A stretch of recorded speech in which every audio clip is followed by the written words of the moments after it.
안녕하세요. 오늘은 감정을 다루는 방법에 대해서 같이 알아보도록 하겠습니다. 여러 가지 감정들이 있는데 자주 어머니들이 호소하는 감정, 우울하다와 화에 대해서 같이 이야기해 보도록 하겠습니다. 먼저 나도 모르게 감정적으로 처지고 뭔가 잘 지내지 못하는 것 같아서 걱정이 된다라고 얘기를 드렸는데요. 그 우울하다는 감정은 어떻게 느낄 수 있을까요?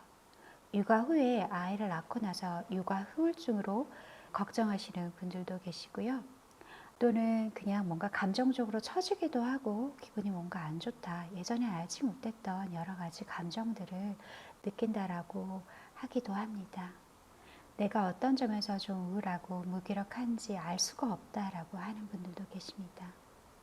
힘든 무기력감으로 어렵고 내가 도대체 이것들이 왜 힘든지도 모르겠다라고 그것들을 알아차리시는 분들은 그래도 건강하신 분들입니다. 너무나 우울하고 이런 것들이 오래돼서 둔감해질 때 아이를 양육하기 어려운 이유는 무엇이냐면 아이한테 일관적이고 민감성 있게 반응해 주지 못합니다. 아이의 행동들에 대해서 무심해지거나 감정을 읽기가 힘들어지고 짜증이 나기도 합니다.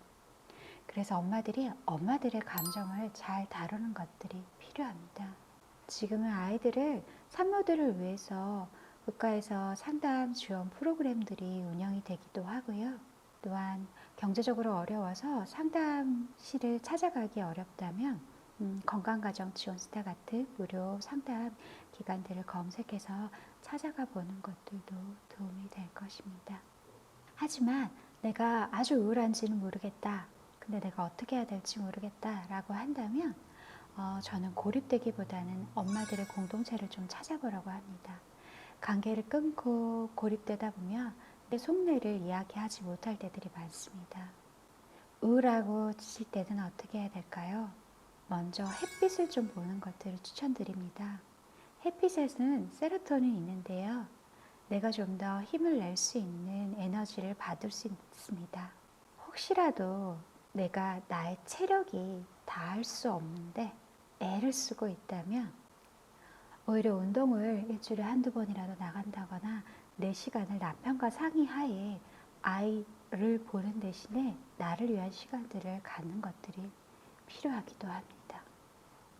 엄마가 심의 공간들을 가지는 것들이 꼭 필요하다고 말씀을 드리는데요. 특별한 곳이 아니라도 좋습니다. 아이가 어린이집에 가고 나서 잠깐 내가 앉아있는 식탁, 아니면 잠깐 내가 좋아하는 커피를 마시는 것, 여러 가지 것들이 될 수가 있습니다. 내가 잠깐 쉬어가는 그런 장소를 만들어 나가는 것, 내가 좋아하는 것들을 만들어 나가는 것들이 왜 필요할까요? 육아를 하게 되면 아이만을 위해서 무엇을 해야 될지를 고민하다 보니까 나 자신을 돌보는 일에 대해서는 소홀해지기 쉽습니다. 그런데 아이를 잘 돌보는 것 이전에 중요한 것은 엄마가 일관적이고 민감성 있게 돌보는 거라고 말씀을 드렸는데요.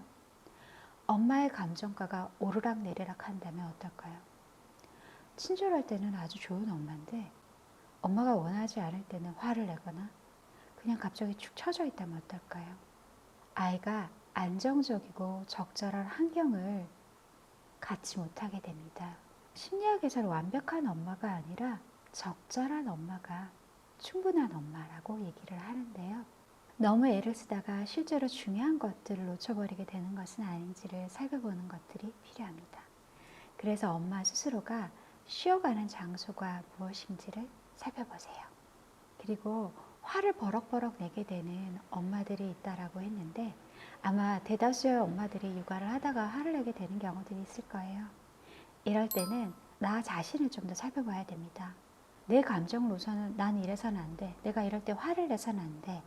라는 생각을 가지고 있지는 않나요? 먼저 나의 감정에 must, 반드시 뭐뭐 해야 된다라는 생각을 가지게 되면은 화가 날 때가 점점 더 많아집니다.